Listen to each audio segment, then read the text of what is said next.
Hey, welcome back to Trek on the Tube. We are once again talking about Star Wars. This time it's The Mandalorian Season 2, Episode 5, Chapter 13, The Jedi. And look, this was yet again another solid episode from this live-action Star Wars show. And yes, I have seen the comments online. People are saying it's the best thing ever, but I don't think so. I enjoyed the episode, don't get me wrong. It's just that I guess I noticed issues pop up that haven't really been that big a deal in previous episodes of this show, or at least they haven't been that in your face with it. Okay, so story-wise, this isn't the best outing The Mandalorian has given us, but it still is consistent with the overall quality of the show, so it's mid-range, I guess. Mid-range on a pretty high scale of quality, keep that in mind. Anyway, tonally, it felt different, maybe somewhat more purposefully gritty. Like, how to explain this? An adult show dealing in adult themes doesn't need to try to be gritty and dark because its very nature is mature. Kid shows or teen shows, however, that can't explicitly deal with the most mature things on screen sometimes have to tone up the grittiness of it all, and it can come across as kinda cringy. Fuck Batman.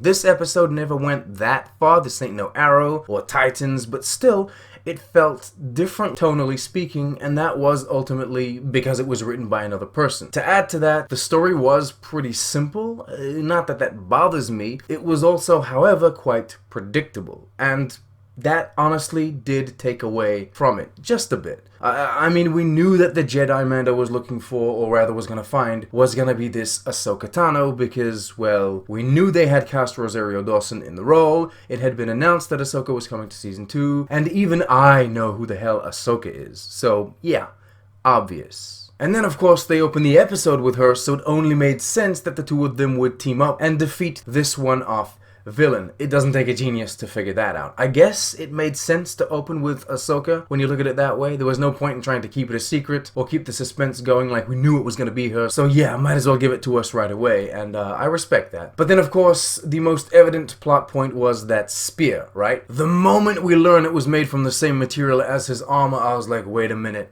And then yep, the villain fights lightsabers with it, and at that moment, come on, you just know Mando is gonna get it for himself, and he's gonna eventually use it against Space Gustavo Fring. There is no doubt. This is the way. You know what? I was surprised by the Yoda name drop, actually, and the fact they finally named our favorite little youngling, Grogu. Those things weren't predictable. Look, I guess all I'm trying to say regarding the story and the writing is that it's not its simplistic nature that kind of put me off, because most of the episodes of this show are simple and they're very straightforward. They're pretty much self-contained. They're bottle episodes. It's more the fact that a lot of what was going on was very predictable, and also this slight grittiness. It was a bit different tonally, and so that put me off just slightly. Moving on. The directing was still excellent, and so was the cinematography that went along with it. Some of those forest shots were just beautiful, and the reveal of the Jedi in the mist with the lightsabers drawn, so good. It's the creativity of it all, aesthetically speaking. I love how every new place has a new vibe. This burnt forest, these soldiers and the uniforms, it all felt very World War I. The designs are so inspired, and not just the uniforms, the droids, the village too, everything. That was all great. Although, some of this episode felt a little fake. And this is what I mean by problems I hadn't encountered with other episodes of the show so far, or at least not to this extreme, not as in my face. Remember back in my video for the first episode of this season, I mentioned there was a moment on the bikes where I could tell it was a fake background. Well, that's what I felt here, but for a lot of the episode, not just for one specific scene. All of it screamed green screen, and I know they're using a newer technology. It's not exactly a green screen, but you get my drift. The environments stood out to me as being faker than usual. It felt more like they were on a set. For example, during one of those fight scenes, which were really cool, the forced perspective of the technology they're using, I feel like kind of screwed up. I don't know how to explain it. Ahsoka looks like she's running on a treadmill, or at least she's running really weird, like fast, but not making the distance she should. I don't know. It's difficult to explain. And then Ahsoka's Leku, That's what the fandom. I asked the fandom online what to call them because I've seen the words Montrals, Headtails, and Leku go around. I'm going with Leku. Alright? I don't know. They didn't feel real. I've been praising this show for the quality of its makeup and prosthetics for ages now, but this just didn't look biological to me. It's those folds, you know, those cracks.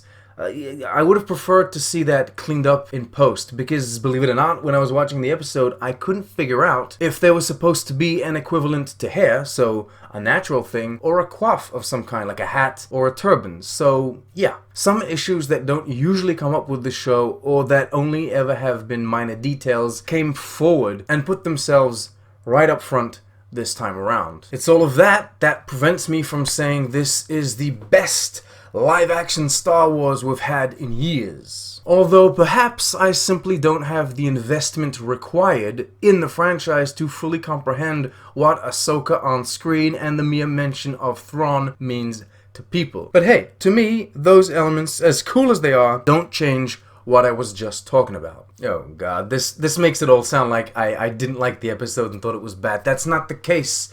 I loved the episode. It was so much fun. I have so much fun watching every single episode of The Mandalorian. Every serving that they give me is just fantastic. And when I complain about things, or when one episode is kind of not as good as the rest, they're usually not bad episodes. They're just a little lower on a scale that is very high. So, yeah. Anyway, that's about it. It does take longer to talk about details that we dislike than it does to talk about details that we liked, so that's why it drags out a bit. Anyway, that's it for me. Thank you so much for watching. What did you think of this episode? What did you think of the Jedi? Like, comment, subscribe. Thank you to all the channel patrons, and as usual, live long and prosper, because this is the way.